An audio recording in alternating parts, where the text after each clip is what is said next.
Let's go. Let's go, Hoya. This was easy, y'all. Giannis Antetokounmpo. His legacy, y'all, what y'all don't understand is this.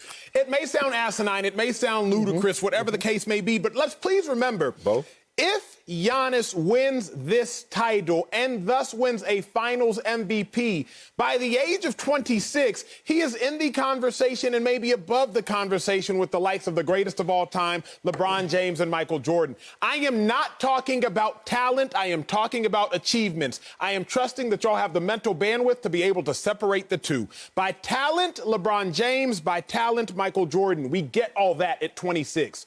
But by achievement, Giannis would have just as many MVPs as LeBron and one more than Jordan. Giannis would have a few less All-Star games. Really, it's just a couple less than LeBron and one less than Jordan. But by championships, he would have more. And by finals MVPs, assuming he wins, he would have more. Giannis's legacy would be just as great as the greatest by the age of 26. Here's how I look at it. I'm going to simplify it, and I'm going to be done with my first lap. Giannis came into the league like Jordan and like LeBron came into the league. And talent-wise, LeBron was handed a $10 bill, Jordan was handed an $8 bill, and Giannis was handed a $4 bill. But by the age of 26, Giannis would have more money than all of them. Whoa. I'm not talking talent, but I'm talking achievements and accomplishments. Giannis is checking every single box when it comes to legacy. 2 back-to-back MVPs, plus an NBA championship, assuming he can close out and seal this deal. Giannis's legacy, we won't even be able to fathom it, because to fathom it would to be crazy.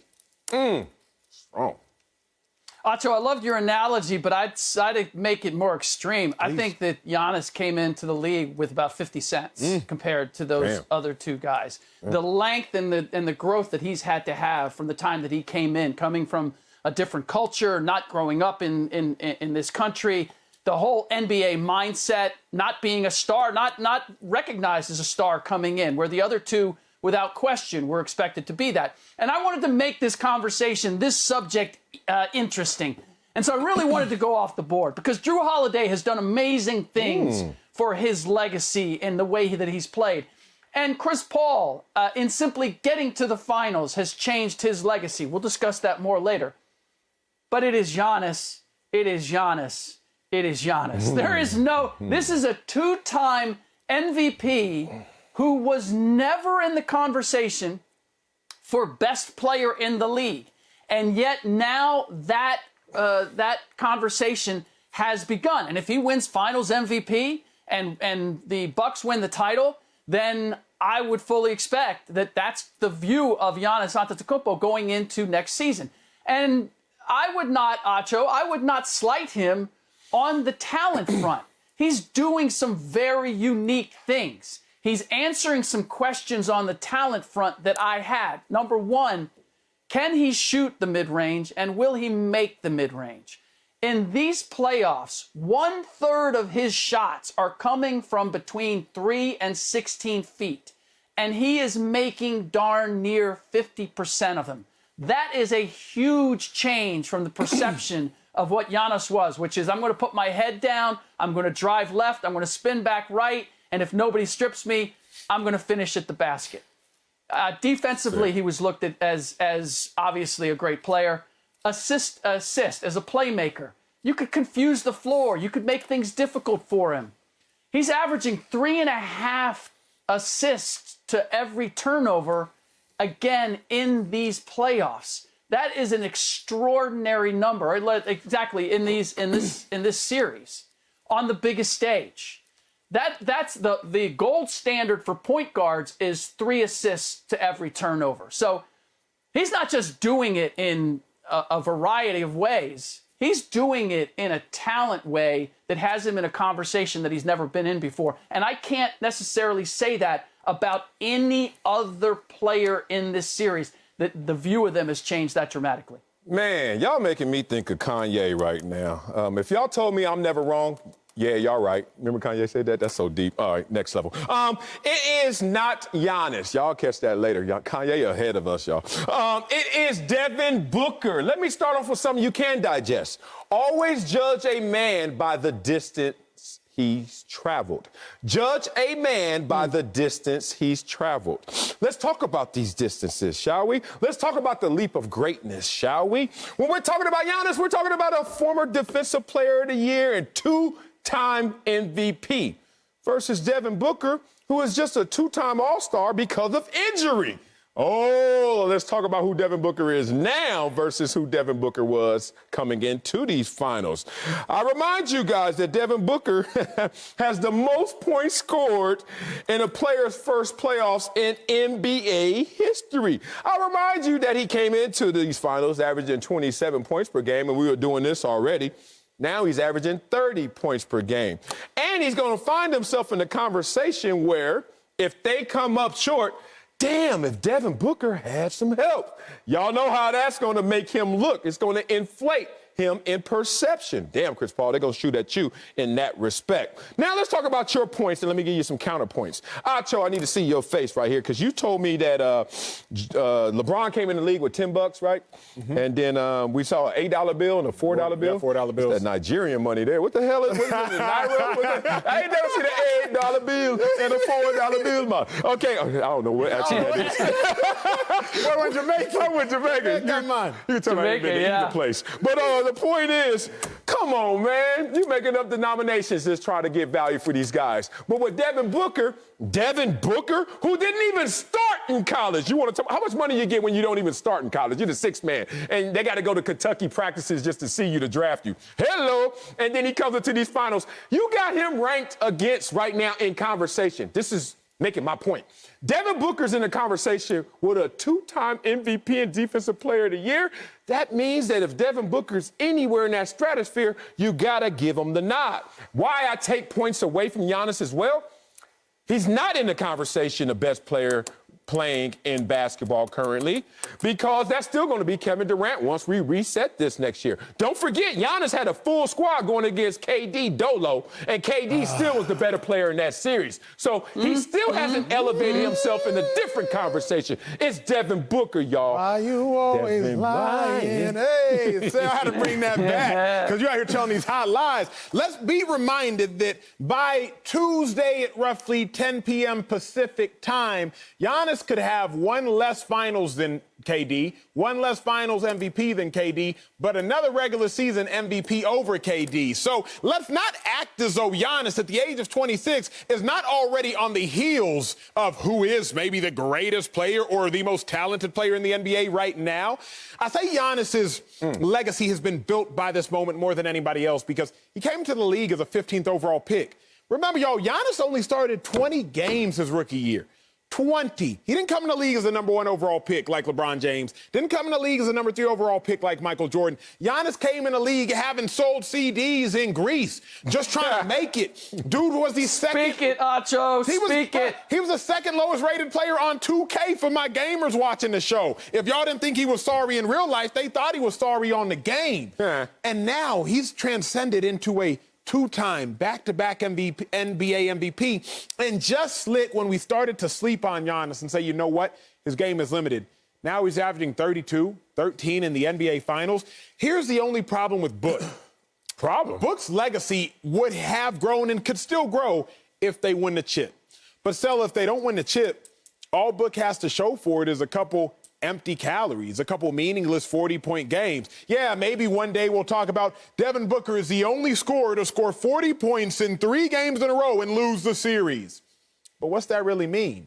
Meanwhile, we'll be talking about Giannis as winning his first NBA MVP at the age of 26, NBA Finals MVP at the age of 26. Giannis's legacy has been built, and it's going to continue to be built based off these performances.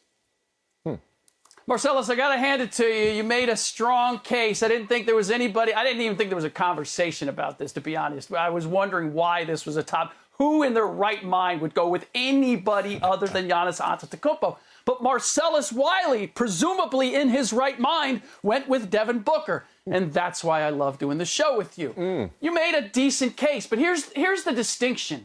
Number one, Devin Booker being a great scorer doesn't really change my view of him. I always knew he was a great scorer. True. Holiday lit him up in the last game, and Booker was actually playing probably the best defense we've seen him play. as a playmaker, with Chris Paul struggling, they looked to Devin Booker to be the playmaker, to get DeAndre Ayton going, to get everybody else involved. And we saw once again why the Suns never even made the playoffs when Devin Booker had to be both scorer and playmaker. So, yeah, he's done a lot of things statistically that are firsts, and this experience is no doubt going to be tremendous for him. But for me with Giannis, there were two questions that I had about him. And the reason why prior to this year, I had never put him at the top of my MVP ballot. And this year I did. Because I had two questions that needed to be answered. Could he impose his will on his team? And could he impose his will on the opponent? Now, we saw Game 2, as they were losing Game 2. He imposed his will on that team in that huddle. They haven't lost since we saw that Giannis Antetokounmpo break out.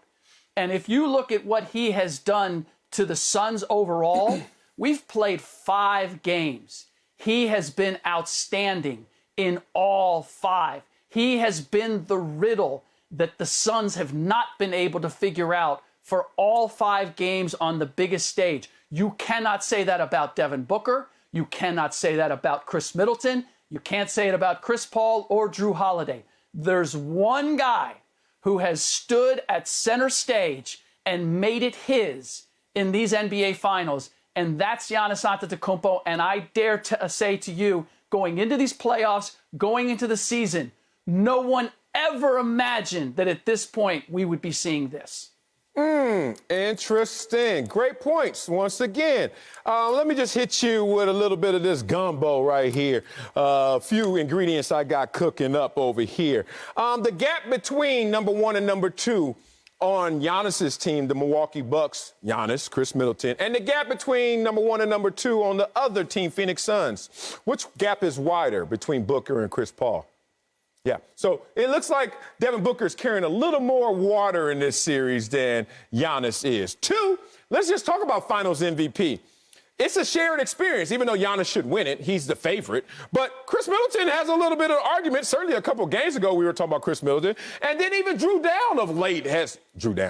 Holiday, that's what I call him, Drew Down, has been in the conversation of some pretty epic moments. But I know it's Giannis's trophy to share. No, to have.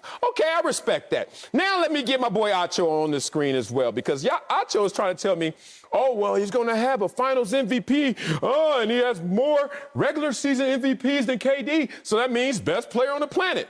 I ask you this, Acho. Steve Nash has more regular season MVPs than Kevin Durant. Was there ever a conversation of who was better on the planet? I know Steve Nash didn't have the finals success, but please don't start going regular season MVPs as the trump card in these conversations. Don't forget Devin Booker, 13th pick overall as a backup, and 15th pick overall is Giannis. Kind of the same dude. But Giannis with those 2 MVPs, Defensive Player of the Year, how is he going to travel a greater distance than Devin Booker, who just got 2 injured All-Star appearances? My last point is this. The mask is off, but the nose is still broke. Devin Booker is sitting out there with a broken nose. And look, here. That's not a good point. It is a great point. Giannis has a hyperextended knee. Look, He's just tougher. I've had both. I had 2 broken noses and I had 1 hyperextended knee. I don't wish either one on anybody. But that is a part of this conversation as well in terms of what he's responding to. Let me give you a story real quick. Y'all want 30 seconds? Okay. All right. So I had Acho, a girlfriend who moved away. Her name is Davita Adams, and she was moving to Santa Barbara. You know, from the hood. I thought that was like out the country, but it was just like a 2-hour drive. Anyway, so I'm at school and I threw a basketball full court, hit this dude in the head. He was my homeboy, Brian Bimbo. Wow, wow. He come jogging after me like, what's up? Full of fire. Meanwhile, I'm a national record holder in track, so I run around the campus for like 10, 20 minutes. Finally, I just turned around, dap him up, like, my bad, big dog, I'm sorry, jogging him out. Yeah, broke my nose, big dog. Worst part about it, Davita Adams was there. She had to go and tissue me out. So I'm just telling you, not just physically, but emotionally, it's worse to have a broken nose.